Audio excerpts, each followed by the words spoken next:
ಅಲ್ಲ, ಅವರು ನಿಧಾನಕ್ಕೆ ಬರಲಿ, ನಾವು ಪೂಜೆ ಶುರು ಮಾಡ್ಬೋದಲ್ವಾ?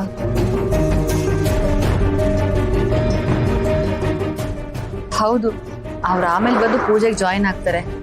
ಪುರೋಹಿತರು ಹೇಳ್ದಂಗೆ ಮುಹೂರ್ತಕ್ಕೆ ಸರಿಯಾಗಿ ಪೂಜೆ ಶುರು ಮಾಡಲಿಲ್ಲ ಅಂದ್ರೆ ಇಷ್ಟೆಲ್ಲ ಅರೇಂಜ್ಮೆಂಟ್ ಮಾಡಿ ಕೂಡ ವೇಸ್ಟ್ ಆಗೋಗುತ್ತೆ. ನೀನು ಹೇಳೋದು ಸರಿ ಇದೆಯಮ್ಮ, ಆದರೆ ಈ ಸಂಭ್ರಮದಲ್ಲಿ ನನ್ನ ಮೊಮ್ಮಗಳಿಲ್ವಲ್ಲಮ್ಮ, ಬೇಜಾರಾಗುತ್ತೆ.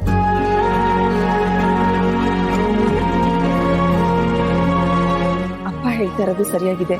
ನಮ್ಮ ಮನೆಯಲ್ಲಿ ಸಂಭ್ರಮ ಸಂತೋಷ ಶುರುವಾಗ್ತಿದ್ದಿದೆ ನಮ್ಮ ಜಾನುವಿಂದ.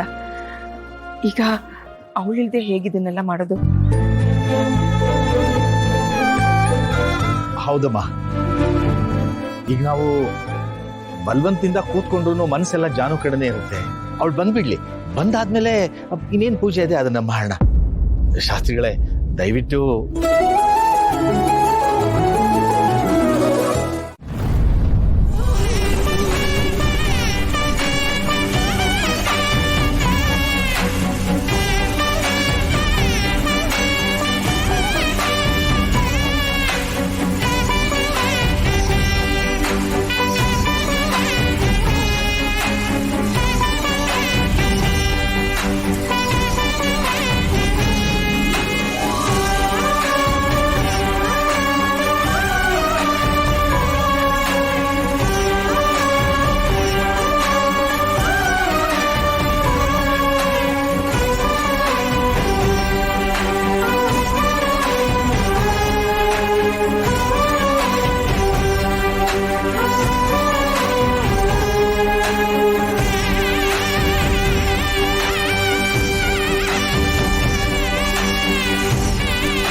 ಜಾನು, ಏನಮ್ಮ ಇದು?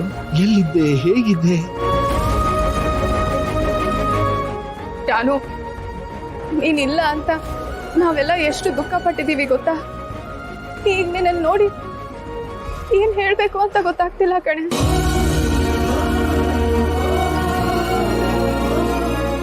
ಹೌದು ಜಾನು, ನಿಜವಾಗ್ಲೂ ನಮ್ ಕಣ್ಣಿಂದ ನಂಬಕ್ಕೆ ಆಗ್ತಿಲ್ಲ.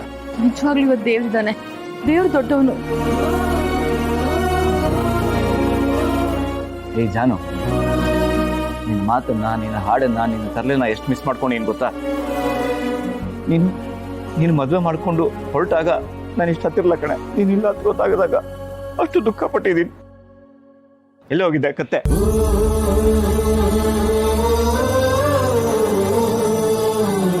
ಜಾನು, ನಾವೆಲ್ಲ ಇಷ್ಟೊಂದು ಮಾತಾಡ್ತಾ ಇದೀವಿ, ನೀನೇನು ಹೇಳ್ತಾನೆ ಇಲ್ವಲ್ಲಮ್ಮ?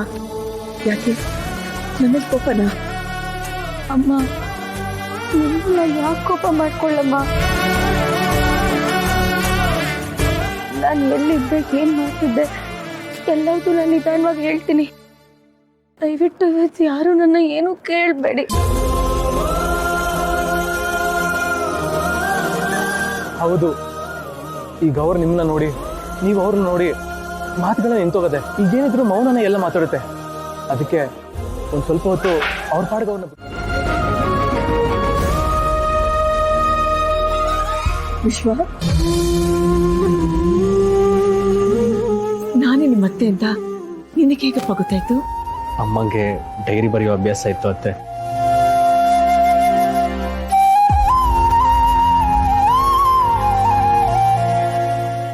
ಅದರಲ್ಲಿ ನಿಮ್ಮ ಬಗ್ಗೆ ಎಲ್ಲ ಬರ್ತಿದ್ರು. ಅದನ್ನು ಓದಿದ್ಮೇಲೆ ನಿಮ್ಮ ಬಗ್ಗೆನೂ ನನಗೆ ಗೊತ್ತಾಗಿದ್ದು.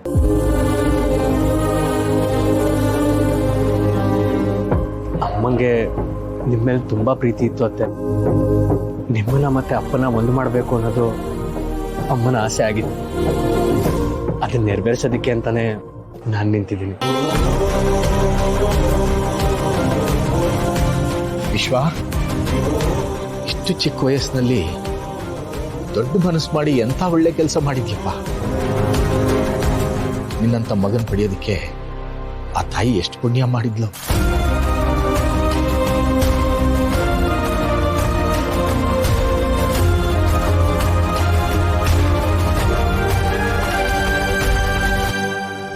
ನೀನ್ ಮಾಡಿರೋ ಕೆಲಸದ ಬಗ್ಗೆ ಅವ್ರು ಎಲ್ಲಿದ್ರು ನಿನ್ ಬಗ್ಗೆ ತುಂಬಾ ಹೆಮ್ಮೆ ಪಡ್ತಾರಪ್ಪ. ಹೌದು ಅಳಿ ಅಂದ್ರೆ ಇವತ್ತು ನಮ್ಮ ಸೊಸೆ ಆತ್ಮಕ್ಕೆ ಶಾಂತಿ ಸಿಕ್ಕಿರುತ್ತೆ. ಅತ್ತೆ, ಯಾವಾಗೆಲ್ಲ ಕಾಲೇಜಲ್ಲಿ ನೀವು ಮಾಡಿದ ಅಡುಗೆ ತೊಗೊಂಡು ಬಂದು ಜಾನುಣ್ಣನ ಕೊಡ್ತಿದ್ಲೋ ಅದನ್ನ ತಿಂದಾಗೆಲ್ಲ ಸೇಮ್ ನಮ್ಮಮ್ಮ ಮಾಡಿರೋ ಹಾಗೆ ಇರ್ತಿತ್ತು. ಹಾಗೆ ನಮ್ಮಮ್ಮ ಮಾಡಿದ ಅಡುಗೆನ ಜಾನು ಕೊಟ್ಟಾಗ್ಲೂ ಅವಳು ಹಾಗೆ ಹೇಳ್ತಿದ್ಲು. ಆದ್ರೆ ಅದು ಯಾಕೆ ಅಂತ ನನಗೀಗ ಅರ್ಥ ಆಯ್ತು. ಹೌದಪ್ಪ, ನನ್ಗೆ ಅಡುಗೆ ಕಲಿಸಿರೋದಾಗಿರ್ಲಿ, ಜೀವನನ ಹೇಗೆ ನಡೆಸ್ಬೇಕು ಅನ್ನೋದಾಗ್ಲಿ ಎಲ್ಲ ನಮ್ಮ ಅತ್ತಿಗೆನೇ ನನಗೆ ಕಲಿಸಿದ್ದು. ಇಂಥ ಸಂತೋಷದ ಸಂದರ್ಭದಲ್ಲಿ ನಿಮ್ಮ ಅಮ್ಮನೇ ಇದ್ದಿದ್ರೆ ಎಷ್ಟು ಚೆನ್ನಾಗಿರ್ತಾ ಇತ್ತು.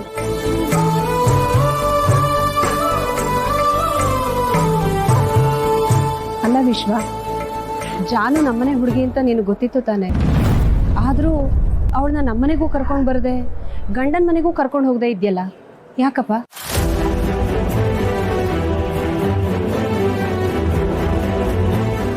ಇಲ್ಲ ಅಕ್ಕ, ಜಾನು ನಮ್ಮ ಮನೇಲಿ ಇದ್ಲು ಅಂತ ಎಷ್ಟೋ ದಿನ ನನಗೆ ಗೊತ್ತಿರಲಿಲ್ಲ. ನಾವಿಬ್ರು ಒಬ್ರಿಗೊಬ್ರು ನೋಡೇ ಇರಲಿಲ್ಲ.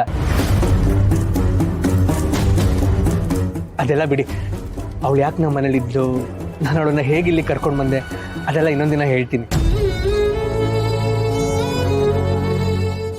ವಿಶ್ವ, ನಿನ್ನಿಂದ ತುಂಬಾ ಉಪಕಾರ ಆಯ್ತು.